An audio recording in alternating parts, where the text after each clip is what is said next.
이번 이야기는 전편을 보시고 오시면 더 재미있을 겁니다. 어머니의 기도로 어려서 집 나간 아들을 몇십 년 만에 다시 만나게 되고 어머니의 마지막 유언을 지키려는 아들. 과연 아들은 어머니의 유언을 지킬 수가 있을까요? 그럼 시작합니다.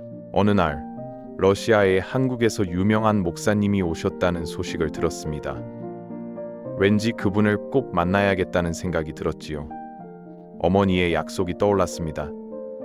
그분이라면 어머니의 마음을 이해해 주실 것 같았습니다. 그래서 전 그곳으로 향했습니다. 목사님은 참 인상이 좋으신 분이셨습니다. 전 솔직히 말씀드렸습니다. 전 마피아 일을 도우며 돈을 벌었습니다. 그 돈으로 어머니의 유언을 지키고 싶습니다. 목사님은 잠시 고개를 숙이셨습니다. 마피아의 돈으로 하나님의 집을 짓는 건 옳지 않습니다. 그 말씀이 가슴을 쳤습니다. 저는 아무 말도 하지 못했습니다. 눈이 내리고 있었지만 제 마음속은 더 차가웠습니다. 다시 사무실로 돌아가는 길, 제 발자국이 눈 위에 길게 남았습니다. 하나님은 내 돈을 거절하신다. 그 한마디가 머릿속에 울렸습니다. 그날 밤 잠을 이루지 못했습니다. 몇 달 후 한국으로 돌아가 또다시 교회를 찾았습니다. 목사님께 다시 말씀드렸죠. 하지만 이번에도 거절당했습니다. 안 됩니다라는 그 한마디가 마치 제 죄를 다시 드러내는 것 같았습니다. 그래도 포기할 수 없었습니다. 세 번째로 찾아갔습니다. 그날 목사님은 제 눈을 보며 말씀하셨습니다. 이번엔 해봅시다. 이렇게까지 의지가 확고하시다면 하나님의 뜻이 있는 듯하네요.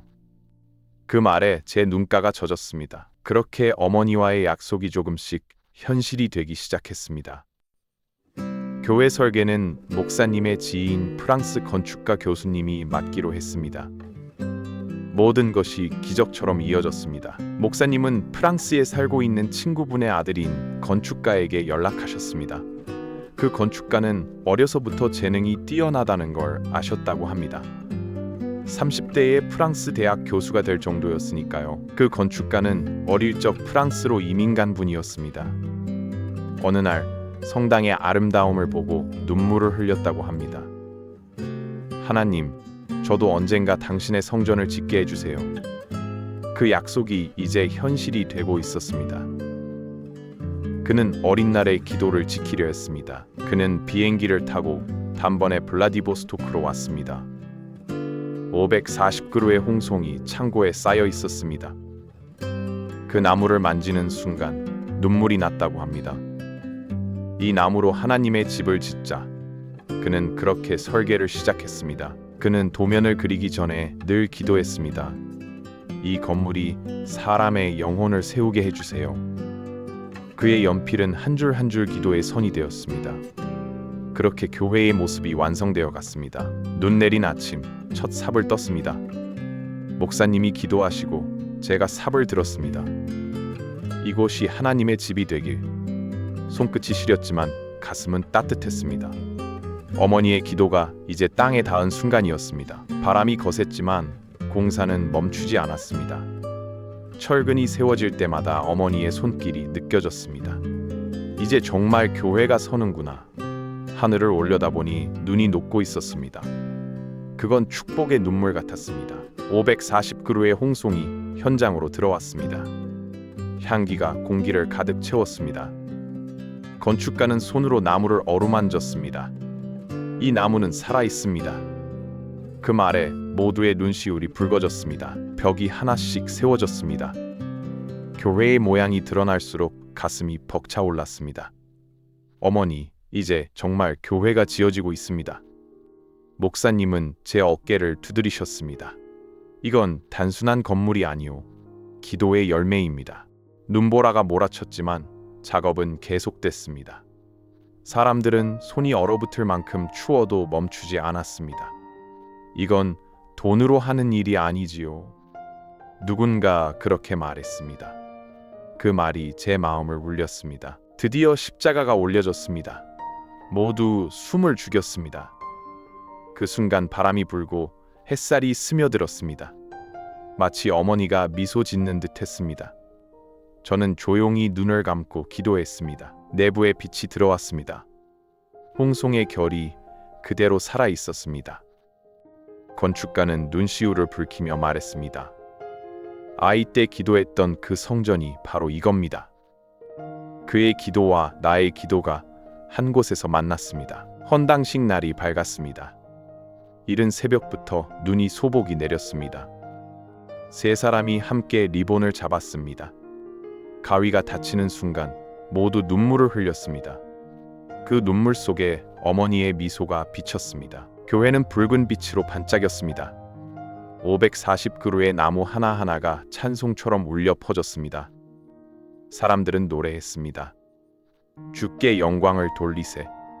그 순간 제 가슴이 뜨거워졌습니다. 어머니, 이 아들이 약속을 지켰습니다. 당신의 기도는 제 인생의 빛이 되었습니다. 펜 끝이 떨렸습니다. 눈물이 종이를 적셨습니다. 하지만 그 눈물은 슬픔이 아니라 감사였습니다. 그로부터 10년이 흘렀습니다.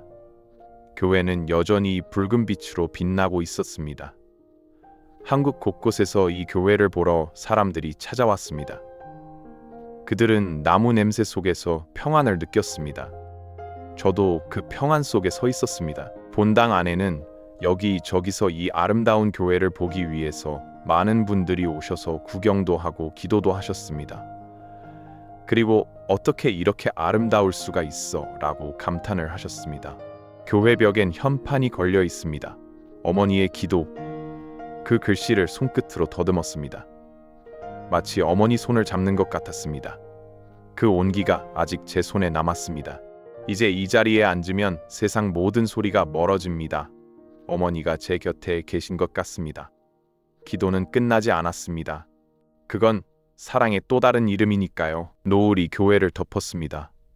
빛이 벽을 타고 내려와 제 어깨에 닿았습니다. 그건 어머니의 손 같았습니다. 세상에 이런 따뜻한 빛이 있을까요? 그날도 저는 조용히 기도했습니다. 540그루의 나무, 한 어머니의 기도, 그리고 한 아들의 회개가 만들어낸 기적. 이 교회는 그 사랑의 증거입니다. 오늘도 새벽빛이 그 기도를 비춥니다. 지금까지 이야기는 가평에 있는 540그루의 홍송으로 만든 교회의 실제 이야기입니다. 아들의 효심이 아름다운 교회를 만들었습니다. 실제 스토리를 살짝 각색했습니다. 노을빛 라디오에서 이 이야기를 하게 되어 저도 참 좋은 시간이었습니다. 그럼 다음에 또 뵙겠습니다. 긴 영상 봐주셔서 감사합니다.